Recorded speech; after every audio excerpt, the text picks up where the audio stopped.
Chapter 4. What do you mean I have to finish everything within a week? Maaga akong napasugod sa opisina ng CEO. Nakakabanas naman kasi. Pinatatapos sa akin ng 1 linggo ang gawaing hindi mo matatapos sa 1 buwan. It is your job, Miss Evangelista. Aniya nang hindi man lang nakatingin. I know, Gade. Humugot ako ng malalim na hininga at pigil-pigil ang sarili na ihampas sa ulo ng lalaking ito ang papel na binabasa niya. Pero masisiraan naman yata ako ng bait sa pinagagawa mo. It cannot be done in a month tapos gusto mong gawin ko ng 1 linggo? Ano akala mo sa akin? Si Darna? Wonder Woman? 1-1? Liv. His voice is monotonous. Ano? Nakikinig ka ba? Agad niya akong tinapunan ng masamang tingin. Just do your job, Arajan. Now leave. Umusok ang tenga ko sa pagbabaliwala niya sa hinaing ko. Pinasok niya ba ako rito para i-rush ang pagbangon ng kumpanya? Cause there's no freaking way to blast that dream. I can't do the favor for his sake. Makakaya ko yan kapag binigyan niya ako ng sapat na oras. I was a tax auditor for many years na kailangan niya. Yes, I am doing my job.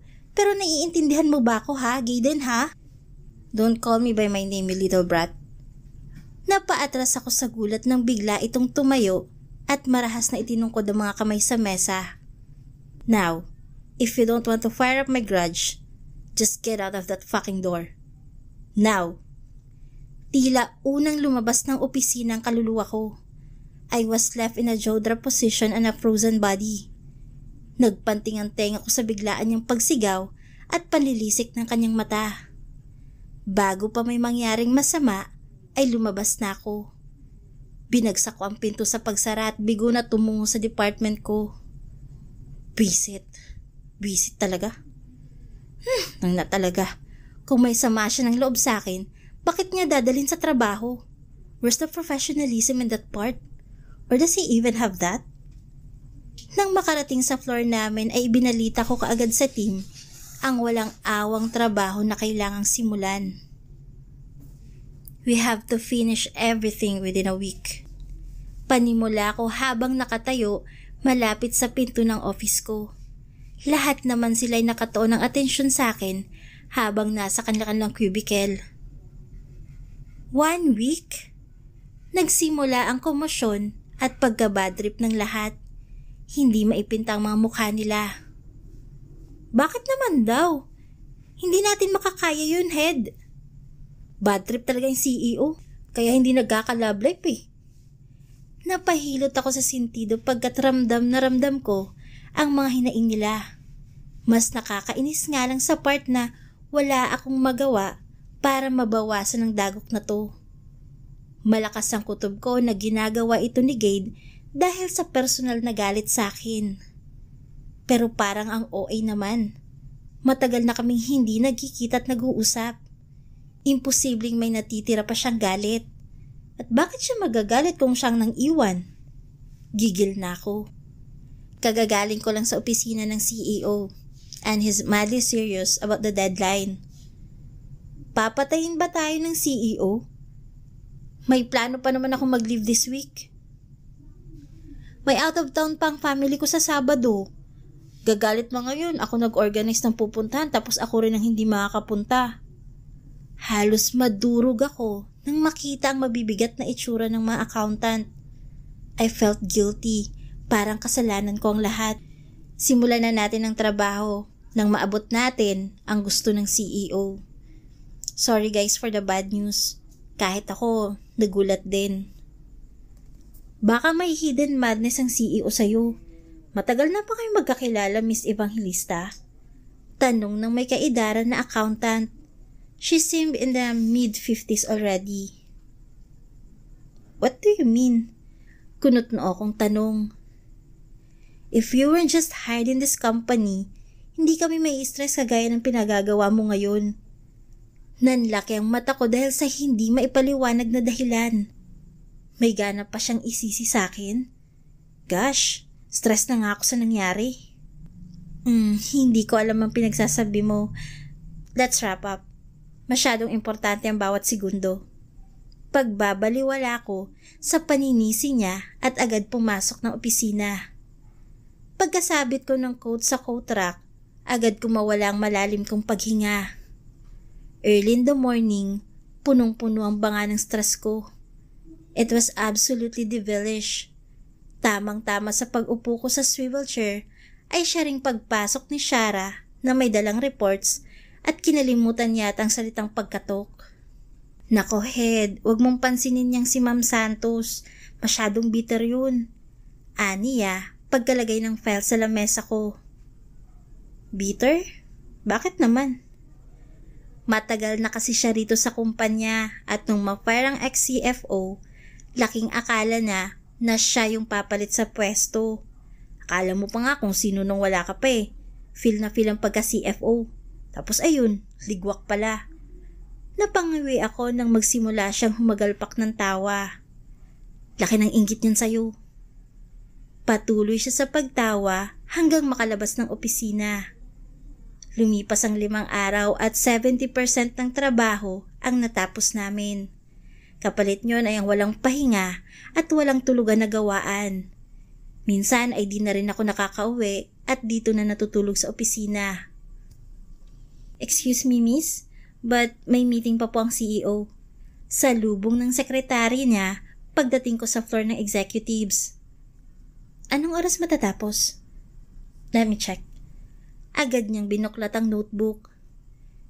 The meeting is set for 1 hour so estimated 15 minutes na lang. Nice to hear. Hihintayin ko na lang. Nginitian ako ng sekretary at naupo sa couch na nandito sa labas ng opisina niya. Wala na akong matinong tulog. Sumasakit na rin ang ulo ko. Nag-aalala ng anak ko at si Momo pero naiintindihan din naman nila ako. Wala silang alam tungkol kay Gade. Wala rin akong planong sabihin. Things will go accordingly kaya walang dahilan para magdulot ng gulo ang pagtatrabaho ko kay Gaden. Napapikit ako at sinandal ang ulo sa headrest ng couch. Parang segundong pikit lang ay makakatulog na ako. I'm freaking tired. Bagsak na bagsak ang talukap ko. Lantang gulay na rin ang katawan ko. Miss Evangelista, excuse me. Hey miss, tapos na po ang meeting. Nasa loob na si Mr. Montreal. Kunot no akong tiningnan ng sekretarya. Nakatulog ba ako? Salamat, I said, still puzzled. Tumango ako at inayos ang sarili. Pinundit din namin ng sekretarya ang intercom na connected sa loob upang ipagpaalam ang pagpasok ko. May kinakausap pa siyang representative ng marketing. Get the fuck out of my face! Sabay kaming napalundag ng sekretary at sabay ding napatingin sa glass door ng opisina ni Gade. May 2 empleyado ang agad lumabas na tila'y binagsakan ng langit at lupa. Awkward na napatingin ng sekretary sa akin. Don't worry ma'am, routine na yan ni Mr. Montreal. Buti nakakaya mo. Well, we're FUBU.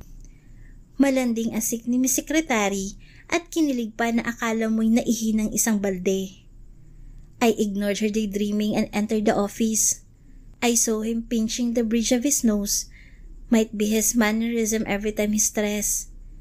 Taas no akong lumapit at umupo sa harap niya. Without a fuss, I put the flash drive on his table. 70% of our work were done. So I want to ask if you could give us extended time to finish the remaining paperwork. I need 100%. What will I do with your unfinished paper? The heck? Malamang maghintay ng tamang oras hanggang sa maipasa namin. Hindi yung ipipilit niya ipagawang 30% sa loob ng 2 araw. We're exhausted for Pete's sake. Huminga ako ng malalim upang pakalmahin ang sarili.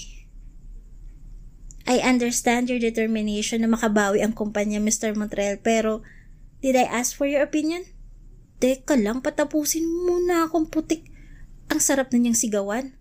Mariin kong kinuyom ang kamao sa ilalim ng mesa. Mr. Montreal, di na kaya ng team ko. We're all drained mentally and physically. We're asking for at least 2 or 3 days extension.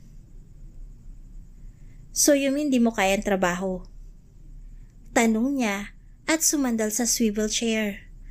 Pinag-cross niya ang kamay sa dibdib at taimtim akong tinitigan. Gayunpaman, nilabanan ko ang titig niyang yun.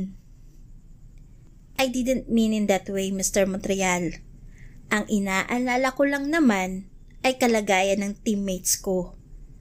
May pagdiin sa bawat bigkas ko. Nakakapikon na eh. Then, do everything alone. Simple. Napaawang ang labi ko sa narinig. Seryoso ba siya riyan? Kaya-kaya ko naman basta sapat na oras ang ibibigay.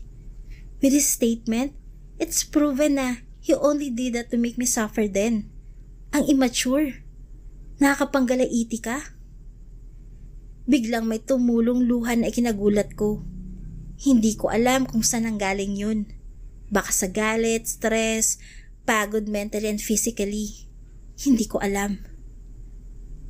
Ano bang nagawa ko sa'yo? Hindi ko na napigilan ng sarili at isinigaw yun sa kanya. But his heartless human, di pa sure kung human ba talaga. Pil yung umisi at mukhang nag-e-enjoy pa. Are you doing this to feed your immature ego ba ha? Hindi ko alam ang pinuputok ng butsi mo, Gaiden. Why did you invite me in this raggish company in the first place if you brought no good at all? Hindi pa ako tapos ay bigla na niyang hinablot ang buhok ko at inilapit sa kanya. Ang isang kamay niya ay itinungkod niya sa lamesa. Napaigik ako sa sakit at nag-elastic man ang leg ko nang masablutin niya ito ng marahas. Why the fuck are you crying now, huh? Take the tears out of my face, he said. Your stupidity was the reason why I'm here in the devil place you called. You and your motherfucker ass is an entire world of pain. You deserve it all, stupid Arajan.